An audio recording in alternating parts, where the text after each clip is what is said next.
بسم الله والصلاة والسلام على رسول الله. اللهم صل وسلم وبارك على سيدنا محمد أفضل الخلق وعلى آله وصحبه وسلم. طاقة وحيوية وكلها إيجابية، ويلا بينا نسمي بالرحمن ونحط لايك واشتراك. وقلنا النهاردة نعمل روتين في شقة صبح أخوي. بدأنا كده الروتين من أول اليوم زي ما انتوا عارفين. طبعا أنا بقوم من النوم على طول نصلي ونحمد ربنا ونقوم جايين متوكلين على الله، بقى طالعة في أعمل روتين في الشقة الجميلة اللي انتوا شايفينها دي. طبعا الشقة دي مقفولة طبعا، يعني لسه اخويا هيتجوز بمعنى اصح كده. وكل فترة اطلع اعمل فيها روتين هو وشقة والد اخوي. يعني ايه كمان انا في البيت وكده ما ينفعش ان انا اسيبها برضو تراب وملانة. يعني هعمل ايه يعني؟ قلت اعمل فيها روتين النهاردة كده زي ما انتوا شايفين.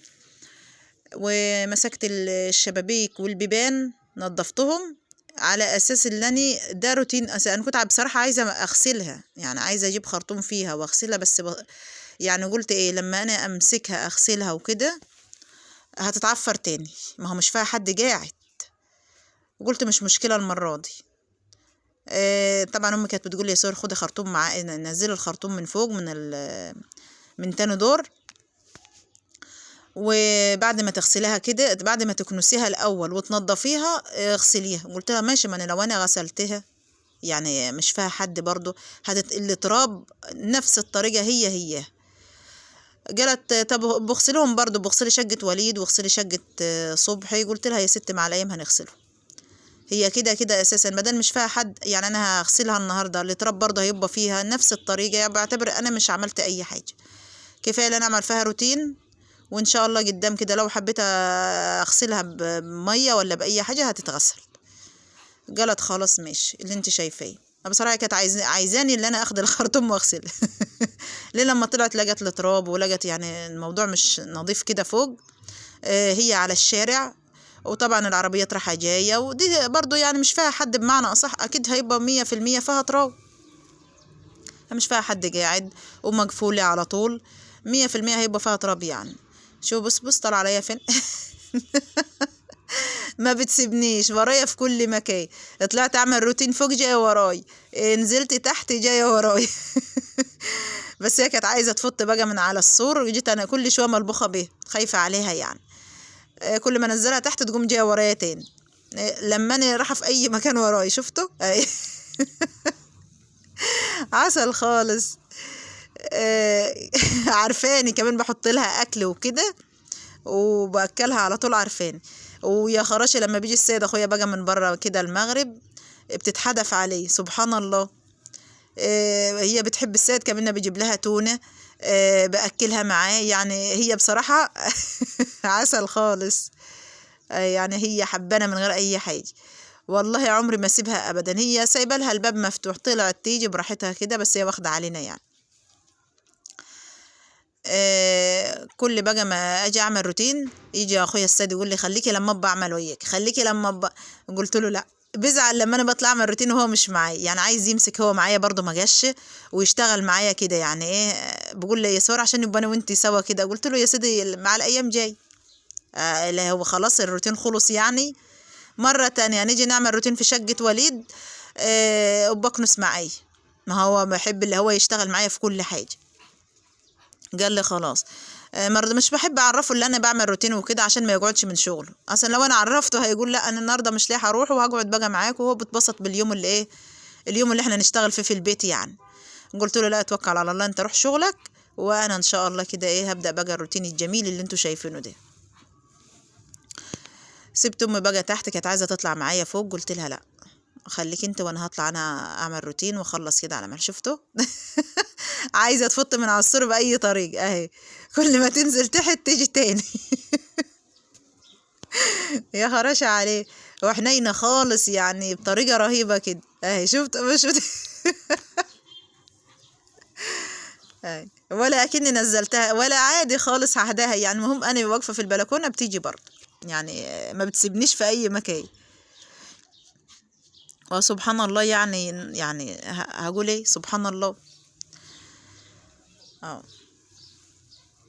مسكت البلكونات دي بقى ايه تنظيف كده، هي كانت ملانة تراب الشبابيك والبلكونات ديت ملانة تراب اهو شفتوا.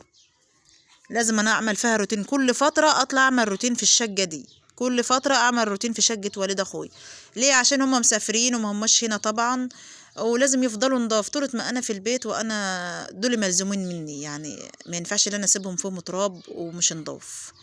لازم ان انا انضفهم، ولازم ان انا اكنسهم كنسه محترمه كده، وكل فتره شفتوا. يعني عشان انا ما طلعتش من، يعني لسه مش خليت المشوار بعيد خالص عن الروتين.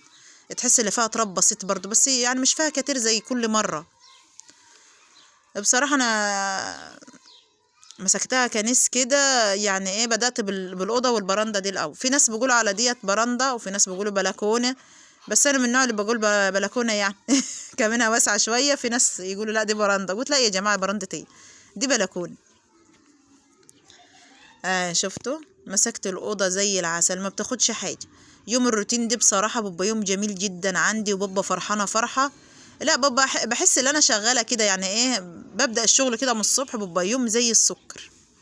هو ببقى في شغل وكده وتنفيض، بس ببقى حلو. انا بحب الشغل، وبحب اللي انا اعمل روتين، وبحب حياتي الطبيعية، ودي حياتنا، ودي شغلنا، ودي عيشتنا، ودي الأرياف. هي الأرياف دايما بتحب الشغل، وبتحب الحاجات الجميلة اللي هم بيعملوها، بالذات الأرياف يعني. اه كل بلكونة لازم اللي انا امسكها، امسحها كويس، والشباك برضو لازم انضفه كويس. يعني ما بسيبش حاجة بدل طلعت الشقة لازم ابدأها من الاول للاخر، لازم. مش هسيب اقول مثلا انا نضفت البلكونة التانية، لا مش ضروري ديت، لا هي كده. بسم الله ما شاء الله. ده عندنا جوه، يعني ببص في البلكونه دي، ببص بقى على الفرن اللي جش تحت، وببص على المكان بتاعنا تحت، يعني ايه. يعني الحته دي بتبقى شمسه، بتبقى زي العسل. اللهم صل على حضره النبي. جميله البلكونه دي، احلى حاجه اللي هي في الشمسه كده، سوا صيف سوا شتاء في الشمسه، يعني الشمس جايه عليها كده.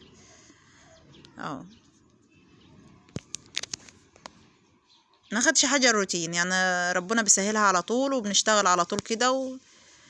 انا كده يعني ما بحب اعمل روتين، بقوم من الصبح على طول، يعني عشان اخلص بدري بدري. مش بعرف ان انا اطلع بعد الظهر ولا بعد العصر كده لا انا كده، يعني ايه، هعمل روتين في شقة وليد اقوم الصبح، اعمل روتين في شقة صبحي اقوم الصبح، يعني ربنا مسهلها على طول. اه ده المطبخ يا جماعة، شفتوا عامل ازاي؟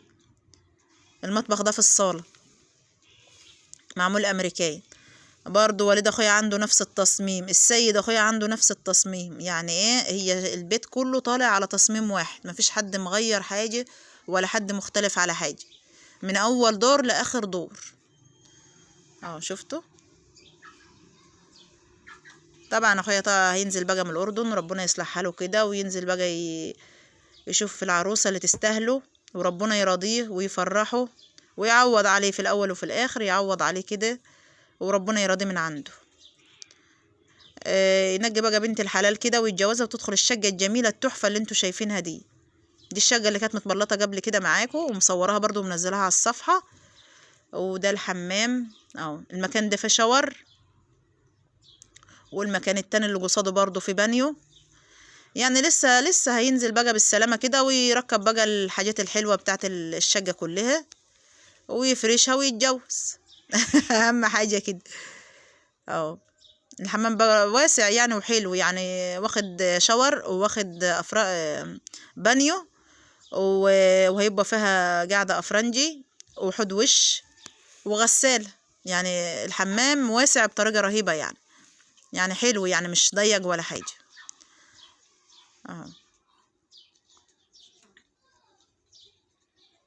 دي طبعا بلكونة في الصالون، دي بقى برضو على على الشارع، يعني ايه، نفس التصميم بتاع البلكونة بتاع اوضة النوم، برضو على الشارع. انا مسكت البلكونات كلها تنظيف، ومسكت البيبان ذات نفسها برضو تنظيف. ليه؟ لقيت عليهم تراب، والسور بتاع البلكونه برضو لقيتها عليه تراب، يعني ما خليتش مكان في الشقه الا ما نضفته. لا ما هو روتين بقى، يعني انا ما ينفعش ان انا اسيب مكان وانزل، يعني خلاص بدأت بالشقه دي، لازم الروتين كله يبقى فيه، لازم ان انا انضفها كويس عشان مش ارجع عليها تاني. الفترة الجاية بقى كده كل فترة بفترة بطلع اللي انا انضفها واعمل فيها روتين يعني. يعني انا عملت فيها كم مرة روتين ما صورتش بصراحة يعني. النهاردة بقى قلت اعمل روتين وقمت مصوراه. يعني كل مرة هعمل روتين ومش هصور، لا، عملت النهاردة كده وقلت اللي انا بقى ايه هصور وانزله على صفحتي برضو.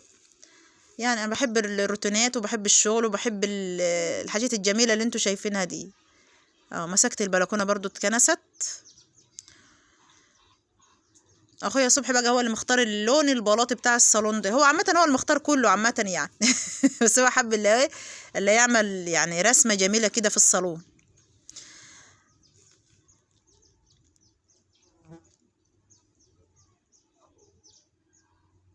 شفتوا ادي الصالون ده كله. هو فاتح الأوضة اللي هي على السلم زي بتاعت أخويا وليد، فاتحها صالون يعني في الصالون كله، فاتح الأوضة في الصالة عاملها صالون. هو قال لا أنا أفتحها في بعضها كده، مش عايز أوض على السلم ولا حاجة يعني. بيبقى من هنا برضو باب ومن هنا باب في الأوضة وفي الصالون يعني. قال كفاية حاجة واحدة. عشان كده ايه الصالون ده واسع يعني. بقى هو بقى هيفرشه على مزاجه بقى. بسم الله ما شاء الله. الشقة واسعة والشقة جميلة والبلاط زي العسل، ويا رب يتمم عليه بخير ويفرحه ويعوض عليه ويكرمه ببنت الحلال اللي هي تستاهله. أهم حاجة ينجي واحدة تكون محترمة ومؤدبة تستاهل الشقة الجميلة الحلوة اللي انتوا شايفينها دي بصراحة يعني. بسم الله ما شاء الله. شفتوا أحلى شقة طبعا. وطبعا دي ملزومة مني. اطلع بقى اللي انا ايه بابا فرحانة وانا بعمل فيهم روتين كده، سوا وليد اخويا سوا صبح اخويا يعني. ربنا يفرحهم يا رب ويسعدهم ويرضيهم من عنده ويكرمهم يا رب. امين يا رب العالمين. بسم الله ما شاء الله. مسكت الشقة كلها ما سبتش حاجة فيها لما نضفتها تنظيفة كويسة كده. وحتى السلم برضه اهوت بس طبعا لسه مركبناش رخام. لما يجي بالسلامة كده هينجوا بقى الرخام اللي هم عايزينه يبقوا يركبوه هو ووليد. بصراحة انا مش عاجبني الرخام اللي هو الفاتح ده، انا عاجبني الرخام اللي بيبقى الغامق شوية ده، الرصاصي ده يعني. شكله جميل كده وبيبقى حلو بالذات للسلالم يعني. بالذات للسلالم لازم يكون حاجة ايه مش تكون لونها فريحة كده. ده المطبخ اهوت. بعد ما خلصت طبعا روتين بديكوا ايه تصوير تاني عشان تشوفوا الشقة الجميلة التحفة بتاعت اخويا صبحي دي. اللهم صل على حضرة النبي. شفتوا؟ جميلة جدا. وادي الحمام برضو اهو واسع يعني حلو اهو. شفت عامل ازاي؟ ادي الصالون. بس هندخل اول على اوضه النوم الجميله اللي انتوا شايفينها دي. يعني انا عملت فيها روتين بس بصور كده في الاخر يعني عشان تشوفوا ايه منظر الشقه وكده يعني. اهي بس هو عامل جبس ومخلص يعني ايه، هي بس على اخر لون وعلى العزال والعروسة، ويجعلها دخلت خير فيها يا رب وربنا يرضيه من عنده. امين يا رب العالمين. بسم الله ما شاء الله. احلى شقة طبعا.